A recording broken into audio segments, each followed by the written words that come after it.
Light. We all know it travels at, well, the speed of light.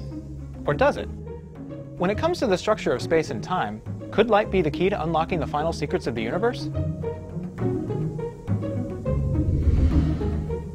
Answers may lie in the journey of 2 photons across 7 billion light-years of space, recorded by the Fermi Gamma-Ray Space Telescope. And these 2 tiny particles have just opened up a whole new chapter in our understanding of light, gravity, and the universe around us. We're really excited because we've captured rare experimental evidence probing the fundamental structure of space and time. Meet NASA's gamma-ray detectives. Led by project scientist Julie McHenry, they're searching for clues about the high-energy mysteries of our universe. But they'll need more than a magnifying glass for this. The team's one-of-a-kind tool? The Fermi satellite. Fermi looks at gamma rays, the highest energy form of light, and it just surprised everyone with a discovery about the fabric of space and time.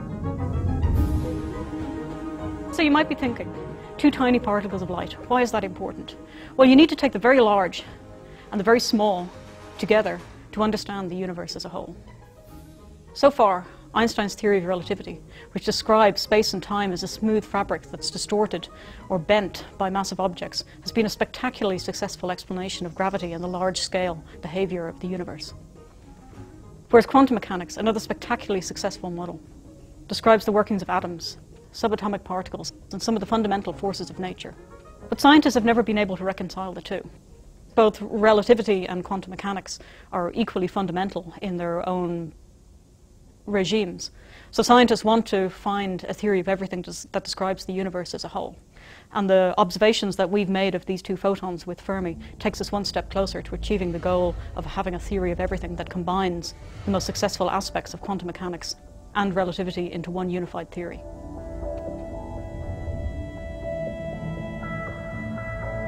To add to this puzzle, other telescopes have observed gamma rays with different wavelengths arriving at Earth at different times.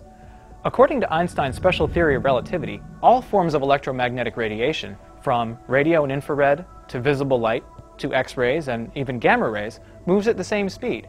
So what would explain these differences in arrival times? One simple idea is that maybe the photons were just emitted at different times.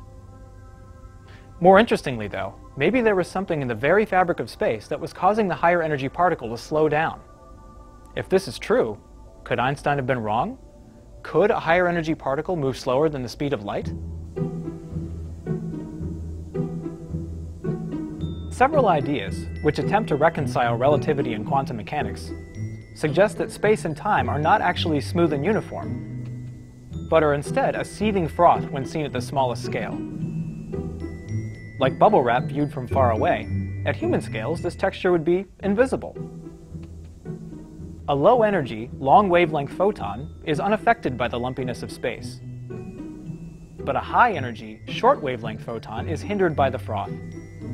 This makes it move more slowly than lower-energy radiation, so it breaks Einstein's law that all light particles must travel at the same speed. However, this explanation had little experimental proof either way, until Fermi arrived. We observed a gamma-ray burst. A gamma-ray burst is a huge explosion. That gamma-ray burst produced a large number of photons, one of which had enormous energy, very short wavelengths. Those photons traveled 7 billion years to reach us, and yet the highest energy, the shortest wavelength photon, arrived within 900 milliseconds of the lower energy photons. That's a little bit like racing 2 speedboats, one through water and the other through molasses, and having them arrive at the same time. It just doesn't happen. Because Fermi saw no delay in the arrival time of the 2 photons, it confirms that space and time is smooth and continuous, as Einstein had predicted. And it shuts the door on several theories of everything that had predicted that space and time might be foamy enough to interfere with light.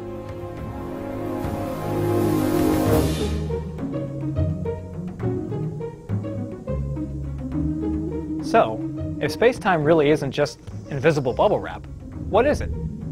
Fermi's eliminated some ideas from the mix, and that means we're one step closer to potentially unifying relativity and quantum mechanics. After all, science is a process of elimination, and unless we keep eliminating, we may never know if this theory of everything actually exists hidden in the math of our universe. But for now, we'll have to keep searching for clues beyond our small planet. because the answers truly lie among the stars.